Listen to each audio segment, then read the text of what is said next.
ضلع پلوامہ کے اکریپورہ علاقے میں سیکیورٹی فورسز اور ملیٹنٹوں کے درمیان ہوئے انکاؤنٹر میں 3 ملیٹنٹ ہلاک ہوئے ہیں۔ ہلاک ہوئے ملیٹنٹوں کا تعلق لشکر طیبہ سے بتایا جا رہا ہے۔ یہ انکاؤنٹر اکریپورہ گاؤں میں اس وقت شروع ہوا جب فوج اور سی آر پی ایف کے علاوہ پولیس کی مشترکہ پارٹی نے علاقے میں ملیٹنٹوں کی موجودگی پر محاصرہ کیا۔ اسی دوران ایک رہائشی مکان میں چھپے ملیٹنٹوں نے فورسز پر فائرنگ کی اور فورسز کا محاصرہ توڑنے کی کوشش کی۔ فورسز نے جوابی کارروائی میں 3 ملیٹنٹوں کو ہلاک کیا۔ اس دوران انکاؤنٹر کے مقام کے نزدیک مشتعل افراد اور فورسز کے درمیان جھڑپیں بھی ہوئی۔ مشتعل افراد نے فورسز پر پتھراؤ بھی کیا، تاہم انہیں منتشر کرنے اور انکاؤنٹر کی جگہ سے دور رکھنے کے لیے فورسز نے آنسو گیس کے گولے داغے۔ انکاؤنٹر کی وجہ سے پلوامہ میں موبائل انٹرنیٹ خدمات کو معطل کر دیا گیا ہے۔ یاد رہے کہ گزشتہ روز ملیٹنٹوں کی جانب سے گانگو پلوامہ میں پولیس اور سی آر پی ایف کے مشترکہ ناکے پر ہوئے حملے کے بعد سیکیورٹی فورسز نے ضلع پلوامہ کے مختلف علاقوں میں گزشتہ روز سے محاصرہ کر کے ملیٹنٹوں کی تلاش شروع کر دی ہے۔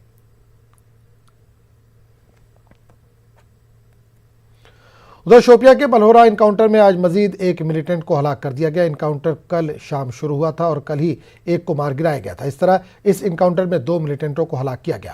فوج اور پولیس کا مشترکہ آپریشن ختم ہو گیا۔ انکاؤنٹر کے دوران ایک پستول اور AK-47 رائفل برآمد کی گئی۔ دونوں مہلوک ملیٹنٹ کولگام کے رہنے والے تھے اور ان کا تعلق حزب المجاہدین سے تھا۔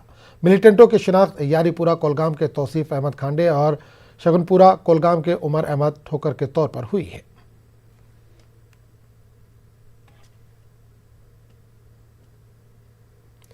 جموں کشمیر میں کورونا وائرس کے معاملوں میں اضافہ ہو رہا ہے۔ آج مزید 589 افراد میں کورونا وائرس کی تصدیق ہوئی ہے۔ ان میں سے 348 وادی کشمیر سے ہیں جبکہ 241 جموں سے ہیں۔ جموں کشمیر میں کورونا وائرس سے متاثر افراد کی مجموعی تعداد بڑھ کر 88,958 ہو گئی ہے۔ گزشتہ 24 گھنٹوں میں اس وبائی بیماری سے مزید 9 اموات ہوئی ہیں۔ ان میں سے 3 جموں خطے سے ہیں جبکہ 6 وادی کشمیر سے ہیں۔ وہیں اگر اس بیماری سے صحت یاب ہوئے مریضوں کی بات کریں تو گزشتہ 24 گھنٹوں میں مزید 770 مریض صحت یاب ہوئے ہیں۔ اب صحت یاب ہوئے مریضوں کی مجموعی تعداد 79,437 ہو گئی ہے۔ جموں کشمیر میں اب 8,124 ایکٹیو کیسز ہیں۔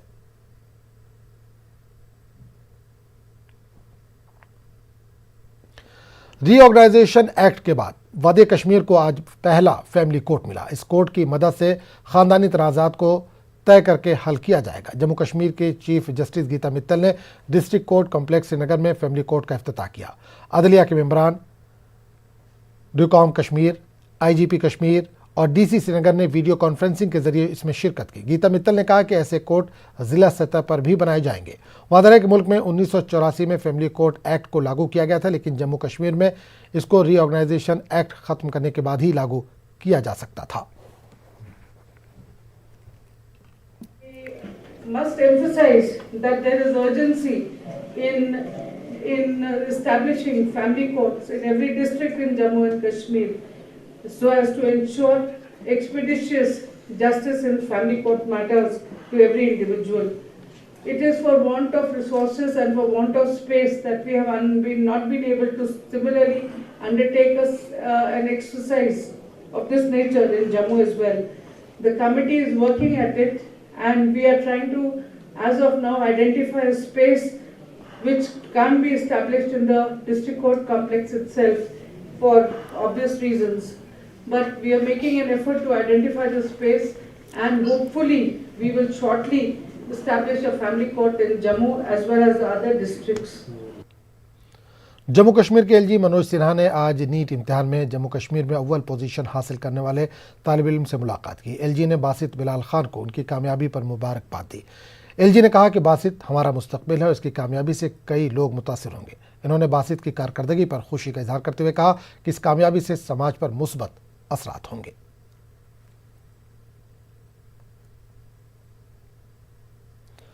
پرنسپل سیکریٹری محکمہ داخلہ شارین کابرا نے آج سری نگر میں اچھن ڈمپنگ سائٹ کا دورہ کیا۔ سری نگر میں منعقد ہوئی my town my pride program میں انہوں نے لوگوں سے خطاب کیا۔ اس دوران انہوں نے کہا کہ سری نگر میں چند مہینوں میں کچرے کو ٹھکانے لگانے کے معاملے کو مناسب طریقے سے حل کیا جائے گا۔ پروگرام کے دوران لوگوں نے ڈرینیج کی کمی اور آبی وسائل میں آلودگی جیسے مسائل افسروں کے سامنے رکھے۔ پروگرام میں شارین کابرا کے ساتھ ساتھ ڈی سی سری نگر نے بھی لوگوں سے کے مسائل سنے۔ پروگرام میں لڑی شاہ اور اسکٹ بھی پیش کیا گیا۔ شارین کابرا نے میڈیا سے بات کرتے ہوئے کہا کہ لوگوں کے مسائل کو جلد حل کیا جائے گا۔ پروگرام میں کچھ صفائی کرمچاریوں، SMC کے کچھ افسران اور میڈیا کے کچھ اداروں کو اعزاز سے بھی نوازا گیا۔ نیوز 18 اردو کو بھی بہترین کارکردگی اور کوریج پر نوازا گیا۔ کو ویسٹ ڈسپوزل ریلیٹڈ بات اس لیے بتائی ہے بیکاز جس ڈھنگ کے SMC کے آج کے تاریخ میں پلانس ہیں that means they are planning to address it with in a period of 3 to 4 months. It is not a small, it is really appreciable that they are in a position to address both liquid sewage as well as the solid waste disposal in such a way that جو لینڈفل slides کی پریشانیاں اچھن کے لوگوں نے بتائی ہیں اس کو address کیا جا سکے۔ جب تک آپ سٹی کا پورا ڈرینیج کا میپ نہ بنائیں، ایک ماسٹر پلان نہ بنائیں، تب تک جو پیس میل میں کام ہے اس میں لوکل بینیفٹ ملے گا، پوری سٹی کا ڈرینیج وہ نہیں ہو پائے گا۔ میکسیمم ایریا جو ہے وہ لو لائنگ ہے تو ڈیفینیٹلی یہ پرابلمز رہیں گی، اور جس قسم کی ڈیولپمنٹ بھی ہو رہی ہے آپ دیکھیں میکسیمم ایریا میں لینڈ فلنگ کر کے کالونیز بنی ہیں، پھر اس کے بعد ڈرینیج کا بعد میں آ جاتا ہے ایشو۔ تو یہ ساری چیزیں جو پہلے پلان کرنے کی ضرورت ہے، جب ہم کالونیز بنا کے اس کے بعد ہم جب ڈرینیج کی بات کرتے ہیں تب کافی لیٹ ہو چکا ہوتا ہے۔ اس کے بعد جو بھی پلاننگ ہو اس کو اس چیز کو اس کے لیے دھیان میں رکھنے کی ضرورت ہے۔ یہاں شہر سری نگر میں سری نگر میونسپل کارپوریشن نے 8 جگہوں پہ یہ پروگرام منعقد کیا ہے۔ ہر جگہ visiting officer, senior visiting officers جا رہے ہیں، اور جو بھی لوگوں سے جو ہم نے اپیل کی ہے 2-4 دن سے کہ وہ آئیں اور اپنے جو مطالبات ہیں ان کے نجی ہوں یا انفرادی طور ہوں یا مجموعی طور جو بھی مسائل ہوں وہ مسائل وہاں اجاگر کریں، اپنے مطالبات جو بھی لوگ رکھیں گے تو ان کو نپٹارہ کریں گے وزٹنگ آفیسر۔ راجیہ سبھا ممبر نذیر احمد لاوے نے کہا کہ سیاسی لیڈران کی رہائی ایک خوش آئند قدم ہے، تاہم انہوں نے جماعت اسلامی اور دیگر مذہبی لیڈران کے حق میں بولتے ہوئے کہا کہ ان کی رہائی پر بھی غور و خوض کیا جانا چاہیے، کیونکہ جماعت اسلامی بھی ایک وقت مین اسٹریم کا حصہ تھی۔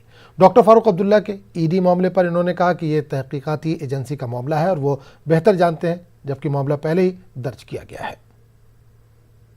لیڈرز کو رہا کیا جائے یہ بڑی اچھی بات ہے، لیکن جو مین پولیٹیکل لیڈر یہاں ہیں، جو ایک بڑی تنظیم کشمیر میں ہے، جماعت اسلامی تنظیم کے جو بڑے بڑے لوگ ہیں، جو پہلے پولیٹیکل پروسیس میں تھے، ان کے اسمبلی ممبر بھی رہے ہیں جس میں گیلانی صاحب بھی ممبر تھا، ان کو نہیں چھوڑا گیا۔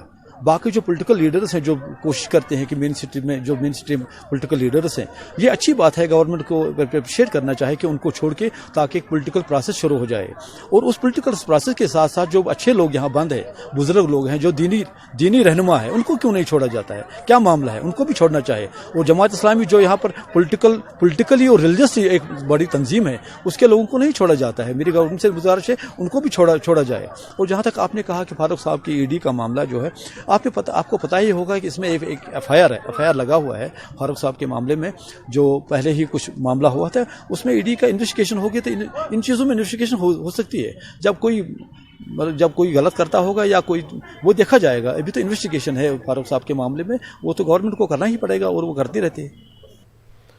جموں کشمیر آل پنچایت ایسوسی ایشن کے صدر انل شرما مرکزی سرکار اور جموں کشمیر کے LG منوج سنہا کا DDC الیکشن کرانے کی مانگ کو پورا کرنے پر شکریہ ادا کیا۔ ان کا کہنا تھا کہ گزشتہ 15 سالوں سے وہ DDC انتخابات کی مانگ کر رہے تھے۔ انہوں نے سرکار سے مطالبہ کیا کہ جلد از جلد انتخابات کرائے جائیں۔ ہماری مانگ تھی، وہ مانگ ہماری جو ہے گورنمنٹ آف انڈیا نے مان لی ہے، اور 73rd امینڈمنٹ کے بہت سارے پروویژن کو جو ہے وہ مانا ہے۔ جہاں جموں کشمیر کے اندر پنچایتی راج ایکٹ کے اندر جو ہے وہ امینڈمنٹ کی ہے، 96 جو رول ہیں ان میں بھی امینڈمنٹ کی گئی ہے، اور آنے والے دنوں میں اب الیکشن جو ہے وہ ویکنٹ سیٹیں جو 25 سرپنچز کے ہیں، 13,000 کے قریب ویکنٹ سیٹیں ہیں، ان میں بھی الیکشن جو ہے کروائی۔